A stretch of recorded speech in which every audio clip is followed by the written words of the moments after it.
تسير ما يكونش يطلع لك وجه هاد الايام. هاد الابتسامه ديالو صفرا مخبيه وراها اثار سقيت طيح بحكومه العالم. ولكن الصدمه الكبيره اللي خلات العقل يحبس ماشي هي الفلوس منين كيجيبهم البنات والدراري صغار، ولكن الصدمه هي فاش كتسمع تقارير كتقول بلا شيطان كما كيسميوه في الصحافه المسمى جيفري إبستاي وصلت به الجرأة والعلاقات الكبيره اللي عنده في العالم باش ياخد خطوات اللي ما تقدرش تتخيلها. وخرجوا رسائل ديالو كيكشفوا بانه خدا قطعه ديال ثوب من الكعبه كهديه وكانت عنده في المنزل ديالو. تخيل معايا الوقاحه فين وصل. اظهر رمز ديني عند المسلمين كيتذكر في الملفات ديال اقدر شبكه في التاريخ. شي القصه ديال قوم لوط وداكشي اللي كانوا كيديروا ما كيبانوش حدا داكشي اللي كيديروا هذا. المهم علاش الهضره كثرات على هذا الشخص هذا وشنو هي هذوك المشاهير اللي كثروا اللي بانوا مع هذا الشخص هذا. ولو بغيتي تفهم كل شيء ما تنساش دير واحد لايك وسبسكرايب باش تفهم كل شيء. كمل معايا الفيديو حتى الاخر وغادي تفهم كل شيء، ونتلاقاو مور الانترو باش نشرح لك كل شيء. اي واحد مشاهد وما عندناش مع الكسالى.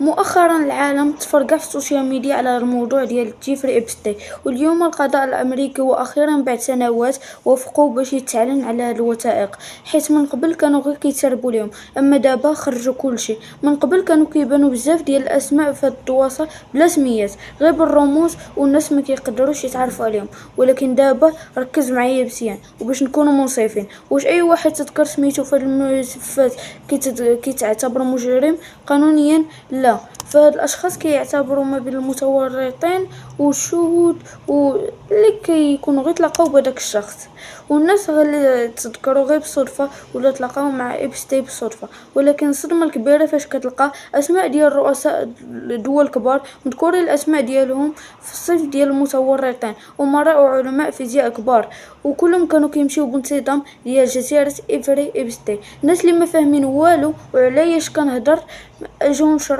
نرجع شويه للور ونشوفوا شكون هو هذا الشيطان جيفري إبستاي. كيبان من قبل ملي كيخرج الوثائق انه كان واحد الراجل امريكي عادي ملياردير وكيسوق راسو بانه واخا عنده الفلوس كيعجبو يدير الخير وكيعجبو العلوم، وداكشي علاش كانوا عندهم معارف في العالم كامل وكان كيوصل بالهدايا من العالم كامل.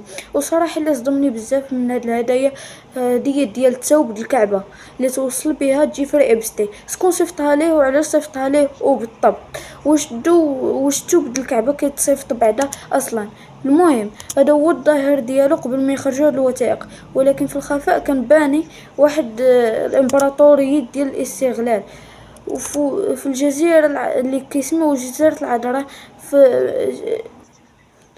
في جزيرة خاصة في جزر العذراء. هاد الجزيرة من بعد هاد الفضائح سموها جزيرة الرديلة.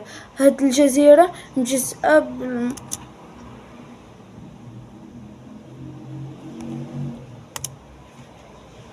بعد هاد الفضائح الصحافة سموها جزيرة الرائدة. هذه الجزيرة ديالو خاصة مجهزة بالكاميرات المراقبة في قاع القناة. هذه الجزيرة كانت المسيرة ديال إبستاي فين كيمارس فيها جميع الحوايج الخايبين اللي كتقد تعرفوا عليهم. وهاد الشخص ما كانش خدام بوحدو، واحد اليد اليمنى ديالو اللي سميتها ماكسويل واللي دابا مشدوده ومحكومه 20 عام ديال الحبس، هي اللي كانت كتجيب ليه الضحايا ديالو لديك الجزيره، هي اللي كانت كتجيب له البنات في مقتبل العمر وكثار من مقتبل العمر. المهم كانوا بزاف ديال البنات مشاو لهاديك الجزيره وتعرضوا بزاف ديال الحوايج خايبين، ومن بعد دوك البنات اللي كثار بزاف بالالاف دوك اللي جاو منهم هما اللي خرجوا من بعد وكيعاودوا الصحافه وشنو جرى لهم، وهما اللي فتحوا جيفري إبستاي وعاودوا في بزاف ديال الوثائقيات شنو تعرضوا ليه تما وشنو الشخصيات الكبار اللي تعرضوا لهم تما. هادشي اللي مشدوده ب20 عام ديال الحبس كانت كتوعد البنات فرص عمل حتى كيلقاو راسهم في قدام العديد من المشاهير العالم اللي طامعين في الاجساد ديالهم. وماشي غير هادشي كيعتبروهم ممكن يكونوا تضحيات باش يمارسوا داك الاعمال الشيطانيه ديالهم، وهادشي راه بالسمر. وهاد القصه ديال جيفري إبستاي اللي هو فوق الراس الهرم الشبكه الاجراميه الشبكه القذره، القصه ديالو سالت في 2019 فاش مات بطريقه غريبه جدا. ملي لقاو الجثه ديالو في الزنزانه من بعد ما شد وقال لك بلا راه صفار راسو، ولكن في داك الوقت ما كانوا كاميرات لا والو، وكيفاش وقعتش. ودابا ملي فهمتو معايا كيفاش شنو كون هو جيفري إبستين، اجاو رجعوا هادوك الملفات وشوفوا شنو وقع بالضبط. الوثائق اللي خرجوا كيكشفوا هاد الشيء كانوا واصلين لأهرام ديال السلطة في العالم. وكلش هذاك الشيء الاسم اللي دار الضجة هو الاسم الاندرويد ديال البريطاني اللي هو ولد الملك الراحل ديال بريطانيا اليزابيث، اللي الضحايا ديالو اللي من الضحايا ديالو اللي خرجت تهمته مباشرة بلا اخلاقيه. وهذا الشيء راه بالتصاور في هاد الملفات اللي خرجوا مؤخرا. انا ما نقدش نحط لكم هذوك التصاور كاملين حنا ما يتعليو على الباج ديالي، وما بقاش نقول لكم على داك الشيء اللي كيديروا، فهمتوني؟ دابا انا غير كنشرح لكم. المهم هاد الامر ديال بريطانيا خلى هاد الشيء فقد السمعه ديالو.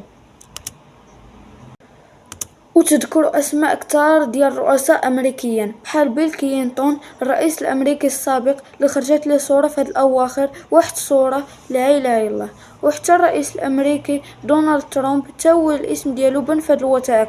غير هو الوثائق كدات بان كلينتون كان بزاف د المرات اللي غاديه جايه في هذيك الجزيره، وترامب بزاف د الناس اللي شافوا في هذيك الجزيره واللي شافوا في شي فعل غير اخلاقي، واللي كيقولوا شي وحدين بان ترامب هو الصديق ديال هذاك الشخص جيفري إبستين. والمفاجأة الكبيرة في هادشي هو الاسم اللي بصح دار واحد ضجة كبيرة، هو العالم الفيزيائي ستيفن هوكين.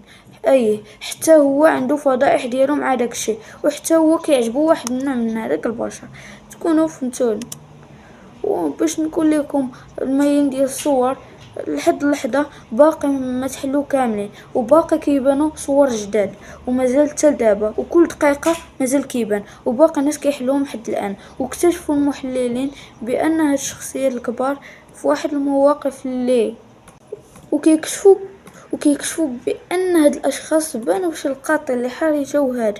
وكي في الفيديو ديالنا تكونوا عرفتوا شنو هو جيفري إبستين وشنو وقع عليه وشنو وقع في هادشي كامل. بلا ما نطول عليكم، سير ديروا واحد لايك وسبسكرايب، ونتلاقاو في الفيديو الجاي.